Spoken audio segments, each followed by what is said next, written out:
The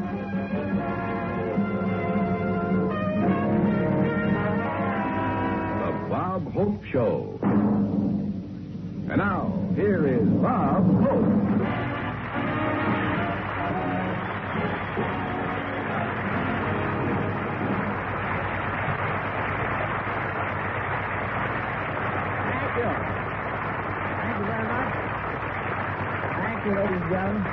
Thank you.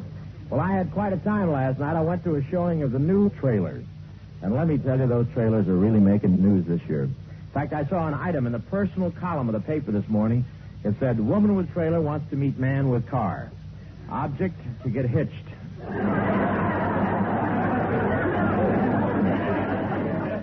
Pretty cute, isn't it? The late model trailers are really something. And when they say you can spend your whole life in a trailer, they're not kidding.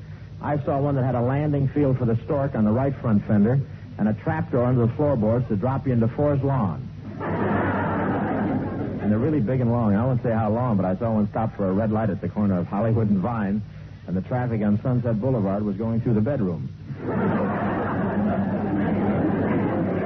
You got to think about that. See, the car was there.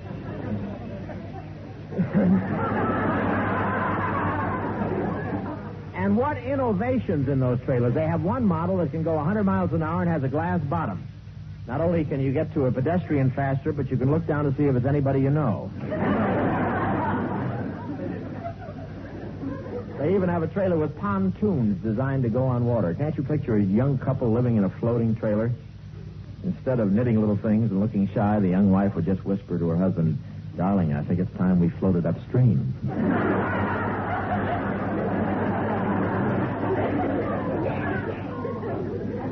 And the cooking facilities in those trailers are terrific. They have all the latest equipment. Jack Benny told me he bought one of the most expensive kind. Most expensive kind. I saw it. 2 scooters tied together with a can of Sterno on the handlebar. And they really give things a complete going over when you drive your trailer into a service station. I heard one attendant say to a guy, "Well, I've checked your oil, tires, and battery, but don't you think it's about time you change the water in your bathtub?"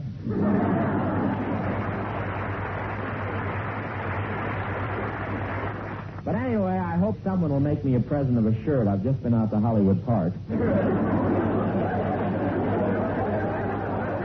Hollywood Park. That's a suction pump for wallets. I shouldn't even think of going after what happened to me at the Kentucky Derby, but after all, it's my money, wasn't it? Oh, that Kentucky Derby. I knew I was in trouble with the first race. At the starting gate, my horse turned to the next one and said, "Say, pal, I'm a stranger here, so I'll follow you." By the 4th race, I decided I didn't know enough about horses, so I tried to pick up a racing form, but she slapped my face.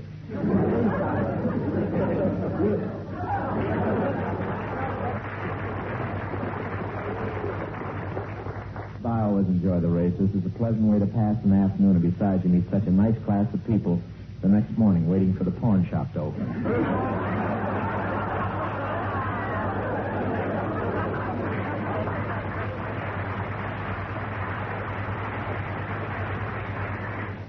Les Brown gave me a tip on a horse out there that came in 3rd. I better explain that. He started in the 1st race and finished in the 3rd. And I would have won, but he was a typical Hollywood horse. Instead of horseshoes, he was wearing beach sandals. And going around the far turn, he tripped over them and swallowed his dark glasses.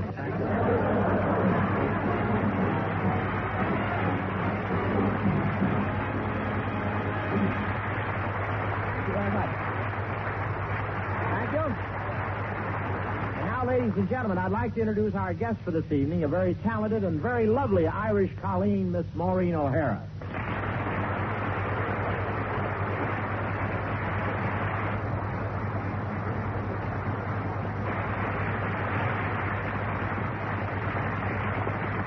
I must be heaven, 'cause my agent comes from there. Well, thank you, Bob, anyway, for those kind words. And with your gift to the gab, you should be Irish yourself. Yeah, well, I am part Irish, Maureen. I have a pint of Pat O'Brien's blood in me. How did that happen? Well, it was after an accident. I just said Barry Fitzgerald wasn't the greatest actor in the world, and that's all I remember. Oh, Bob, that was quite a mistake. You've got to remember that the Irish are a very proud race. Yeah, and I can see what they're proud of. You sound as if you've kissed the Blarney Stone. As a matter of fact, the last time I was in Ireland, I did kiss the Blarney Stone, Maureen. You did? Yeah, it's hard to get dates over there. The Irish girls didn't go for your lovemaking technique? Well, I think they did go for my technique, Maureen. The girls I went out with all gave me the same pet nickname. They all gave you the same pet nickname? Yeah, who's Mother McCree? Oh, Bob, you must be joking. Why, I think you're as charming as Cary Grant and as rugged and masterful as John Wayne. Honestly? Oh, what's the difference? Live a little.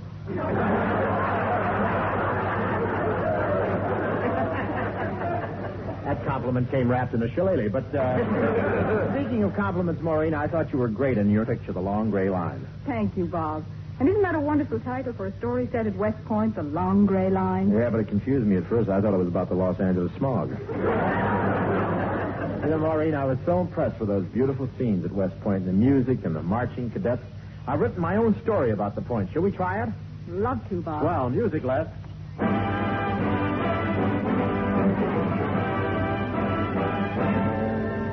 To bring you our story of West Point, we're going to follow the career of one young cadet. We take you to a modest home in a small American town.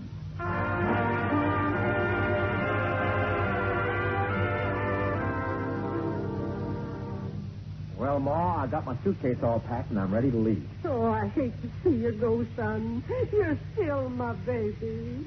Ma, I'm 19 years old.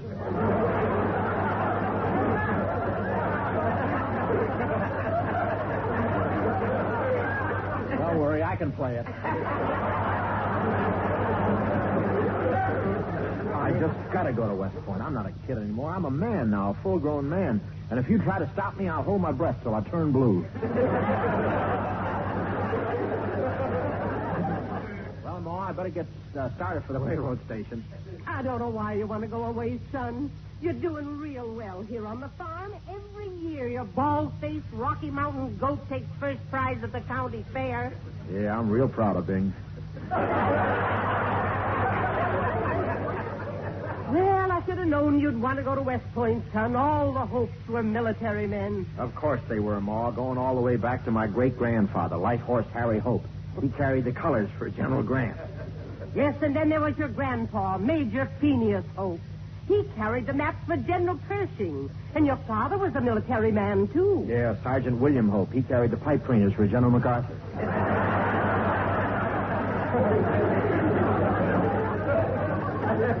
By the way, whatever happened to Dad? He's still in the Army. After all these years? Yes. Every time he comes home, he takes one look at me and goes right back and re-enlists. Well, so long, Ma. I gotta catch my train. Oh, son. Oh, they've given out the awards, Ma.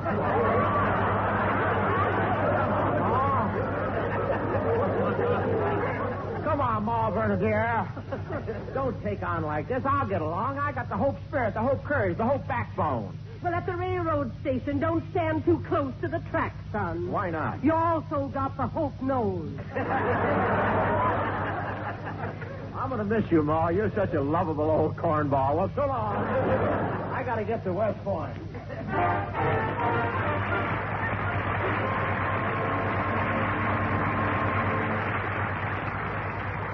And, of course, at West Point, the first thing the cadet learns is military posture. Straighten that back. How's that? Straighter. Straighter. What was that? Hang on to your pants, Bub. You busted your suspenders.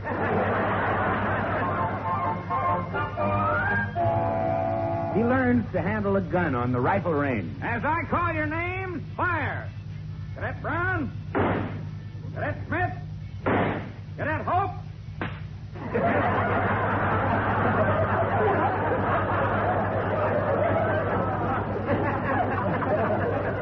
All he'll trust me with is a howdy-doody cap pistol. The new cadet also engages in social activities.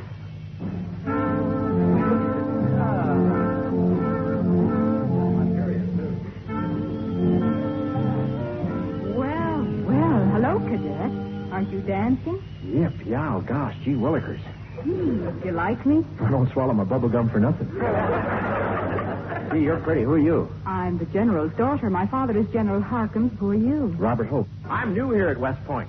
Yes, I see. Your cadet uniform is different somehow. Different? Oh, I know what it is. All the other cadets are wearing long swords at their sides. How come you're wearing such a short dagger? Well, it's my own fault. They told me not to leave it lying in the hot radiator. As I said, I'm new here. Oh, you are? And how are you doing with your studies? Okay, I got a grade of A in marksmanship, A in ballistics, and A in military logistics. That's very good. Well, I'll have to go now. See you later. How about a goodbye kiss? Oh, I couldn't kiss you here among all these. Well, hey, wait a minute. How did we get out here on the terrace all alone like this? I also got an A in maneuvers.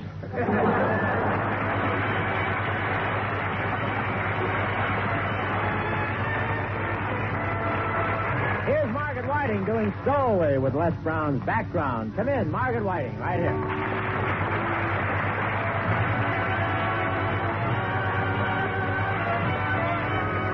I'd like to go away, be a stowaway, take a trip on a ship, let my worries blow away.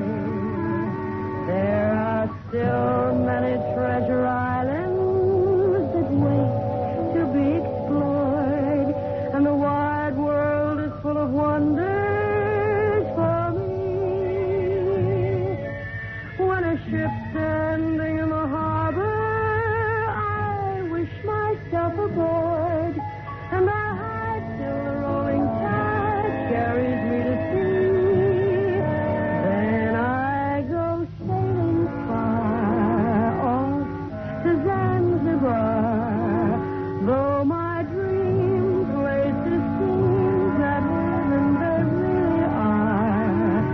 Way down deep in my heart I keep them, as people will always do who are stay-at-home stowaways too.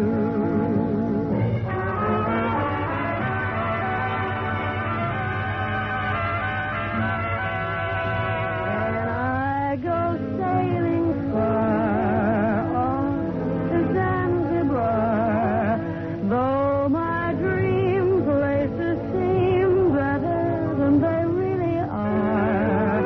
Way down deep in my heart I keep them, as people will always do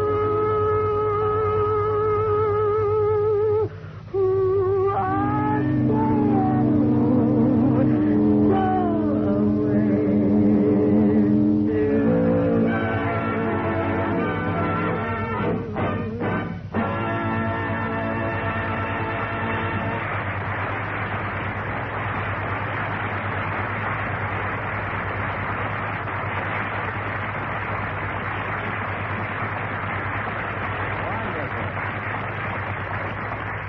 Stowaway.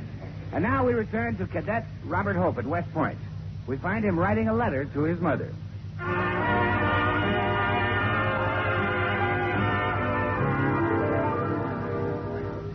Dear Ma, well, I've been here at West Point a whole week, and I'm beginning to know my way around. I'm really doing very well. Out of a class of 500 cadets this morning, I was third in line to the washroom. They teach us a lot of complicated things here. Algebra, calculus, trigonometry, logarithms, and like I told you, Ma, I'm really doing very well. This morning I was third in line to the washroom.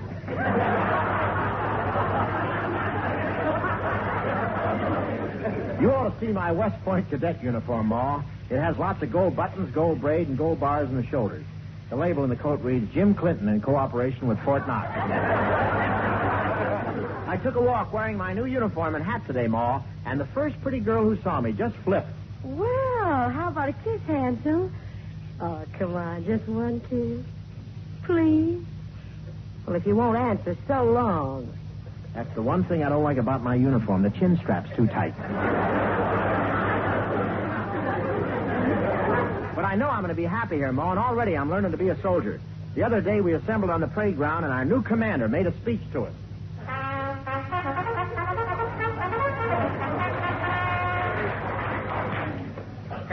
Welcome to West Point. Allow me to introduce myself. I'm Major General Colonna, drill officer, gunnery expert, and world authority on military tactics. Also, chin straps loose and cheap.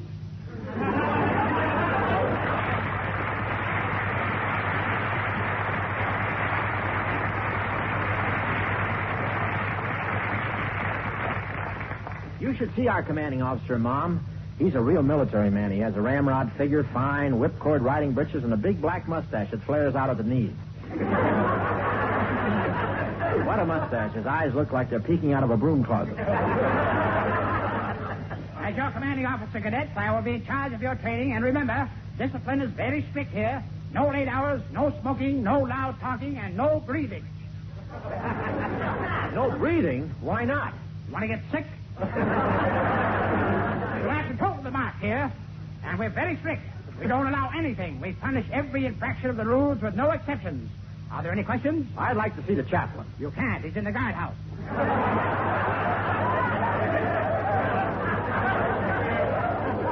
The chaplain's in the guardhouse? That's right. What for? At the last football game, we caught him cheering for Notre Dame.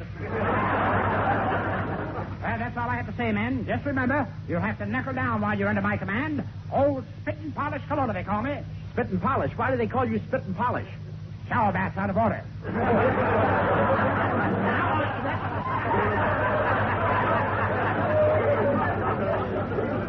From now on, cadets, I want you to think of me not only as your commanding officer, but as a friend. If you have any problems, bring them to me. I'll be glad to listen to them. Does anyone have a problem right now? Anything at all? Speak up. I do, General. I'm having a little trouble with my... Can't stand squawkers. Well, you're some general, Colonna. How'd you ever get your stars? They're having a sale at the May Company. All right, men. Dismiss.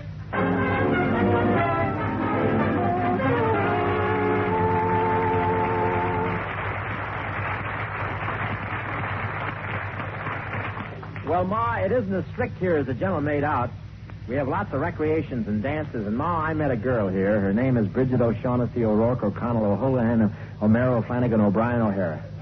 She's a cute little Norwegian girl. I was over to her house last night.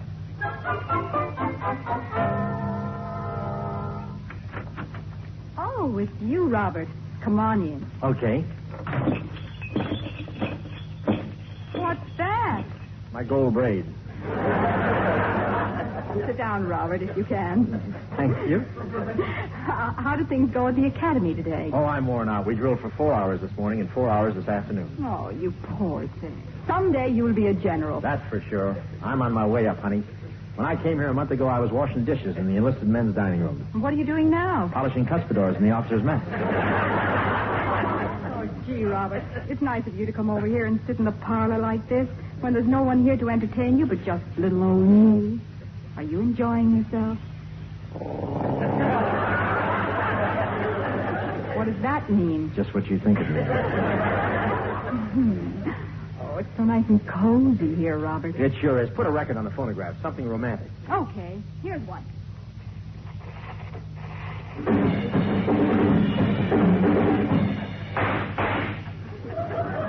That Dizzy Gillespie sure slowed down a lot, hasn't it? That put me right in the mood. How about a kiss, honey? Well, just one. Oh, Robert. Where did you learn to kiss like that? Playing the flight of the bumblebee on my sweet potato. It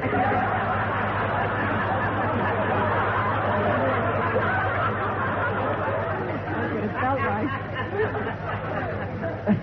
You care for another chorus? No, thanks. It's all right, honey. Pretty soon we're going to be married. Oh, I'm sorry, Robert, but I can't marry you. You can't marry me. Well, what about last night when a girl goes out with a cadet to the kissing rock and kisses him? That means they're engaged. I didn't go to the kissing rock. I wasn't with you last night. You weren't? No. No use talking. I got to get glasses. You better go now, Robert. It's late, and if they catch you out after hours, you'll be expelled. Oh, who cares how late it is? We still got time. Shh. Hey, I hear footsteps outside. Somebody's coming. Any cadets in there? No. Oh, no. No, General Colonna, there's nobody here but us girls. Egad. What's the matter? I'm peeking through the keyhole. One of you girls is wearing army shoes.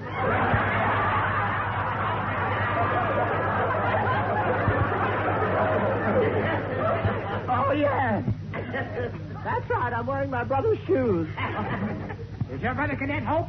Yes, he is. Well, you tell him to get back to his room fast or I'll bash your stupid skull in. Oh, Robert, he knows you're here. What do we do? Tell him to go away. Okay. General, haven't you got a lot of other important things to do?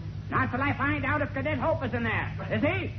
Well, what does Cadet Hope look like? Oh, tall, handsome, dashing, devil-may-care, irresistible to women. You can tell whose show this is.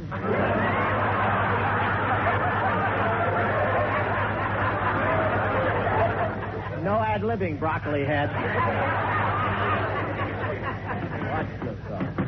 Open up! Oh, General, please go away. Sorry, I'm afraid I'll have to come in and look around. Okay. Quick, Robert, hide under this chair. Oh, he'll see me there. I better hide over here behind this desk. Hide under the sofa. I never look there. Come on, open up. Oh, Robert, he knows you're here. You'd better climb out the window. Okay, give me one quick kiss and I'll go. No. Come on. No. Just one kiss. No. Go on and kiss him or I'll be here all night.